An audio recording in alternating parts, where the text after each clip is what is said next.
नमस्कार दोस्तों, स्वागत है आपका मेवाड़ पाठशाला यूट्यूब चैनल पर। तो कहते हैं ना कि प्रयास करते रहिए, कोशिश करते रहिए।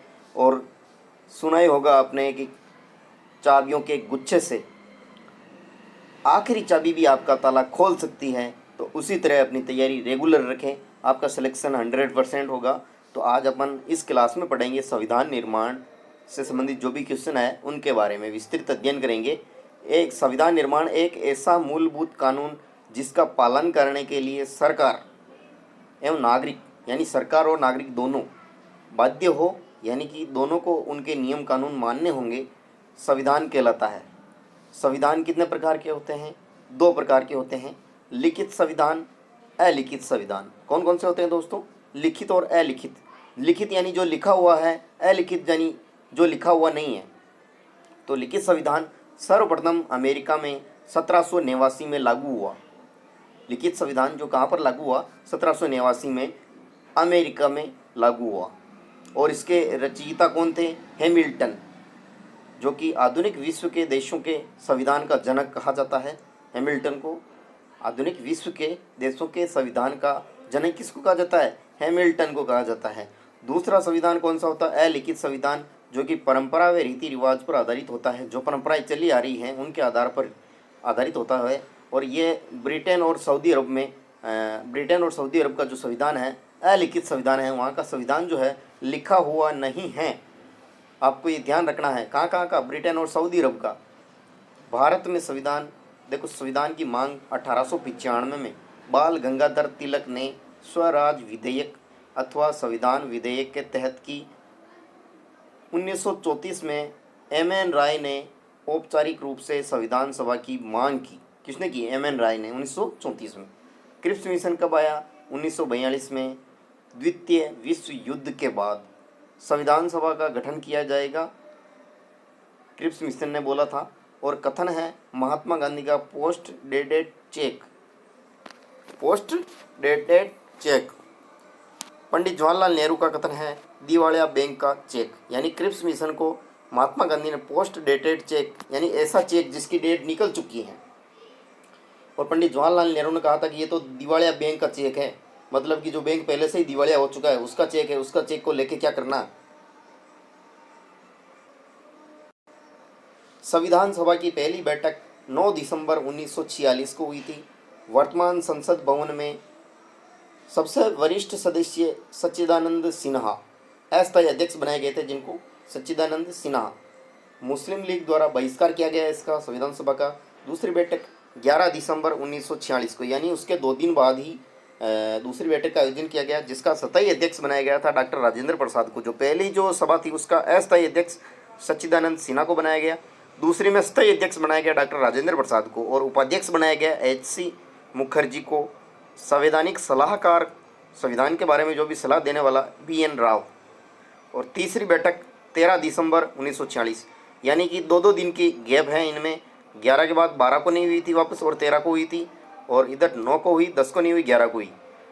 तो तीसरी बैठक पंडित जवाहरलाल नेहरू ने उद्देश्य प्रस्ताव रखा इसमें, और उद्देश्य प्रस्ताव जारी 22 जनवरी 1947 को हुआ था। अंतरिम सरकार 2 सितंबर 1946, और मुस्लिम लीग शामिल हो गई इसमें। नोट: 3 जून 1947 दिल्ली के ऑल इंडिया स्टेशन से भारत विभाजन की न्यूज़ प्रसारित की गई।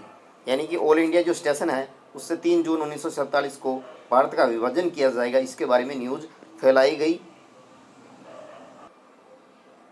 कैबिनेट मिशन सन 1946 में आया था, और इसमें 3 सदस्य थे। कितने सदस्य थे दोस्तों? 3। कौन कौन थे? लॉर्ड पैथिक लॉरेंस, जो कि इसका अध्यक्ष था। स्टैफोर्ड क्रिप्स व्यापार मंत्री था। एवी अलेक्जेंडर नौसेना मंत्री था। 16 मई 1946 को उद्देश्य स्पष्ट किया गया इसका। और संविधान सभा का गठन, उद्देश्य संविधान सभा का गठन करना, गौण उद्देश्य भारत का विभाजन करना। कैबिनेट मिशन योजना के अनुसार संविधान सभा की सदस्य संख्या 389 निर्धारित की गई। ब्रिटिश प्रांतों से कितने लिए जाएंगे? 292 सीटें, देसी रियासतों से 93 सीटें, और चीफ कमिश्नर क्षेत्रों से 4 सीटें। तो ब्रिटिश प्रांतों से 292 सीटें हैं, उनमें जुलाई अगस्त 1946 में दलीय आधार पर चुनाव, और 10 लाख जनसंख्या पर 1 सीट।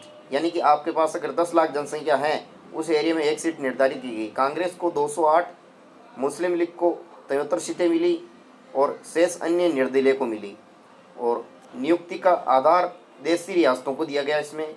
और चीफ कमिश्नर वाले में 4 सीटें, अजमेर, मेरवाड़ा, दिल्ली, बलूचिस्तान, कुर्ग यानी कर्नाटक के अंदर मनोनयन से नियुक्त, यानी 4 मनोनयन से नियुक्त किए गए।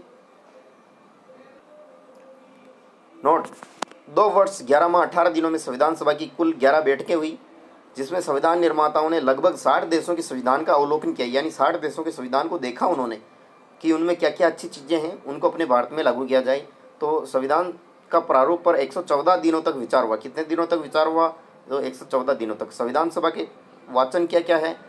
4 नवंबर 1948 को 4 नवंबर 1949 से लेकर 9 नवंबर 1949 तक वाचन किया गया। 15 नवंबर 1949 से 17 अक्टूबर 1949 तक वाचन किया गया। 14 नवंबर 1949 से 26 नवंबर 1949 तक वाचन किया गया। संविधान निर्माण पूर्ण हुआ 26 नवंबर 1949 को, और 26 नवंबर को विधि दिवस मनाया जाता है। प्रथम विधि दिवस 26 नवंबर 1949 को मनाया गया। नोट, संविधान सभा के योजनाकार कौन थे? तो एस.एन. मुखर्जी। क्या नाम है? एस.एन. मुखर्जी। मतलब इन्होंने योजना बनाई थी कि कैसे संविधान बनेगा।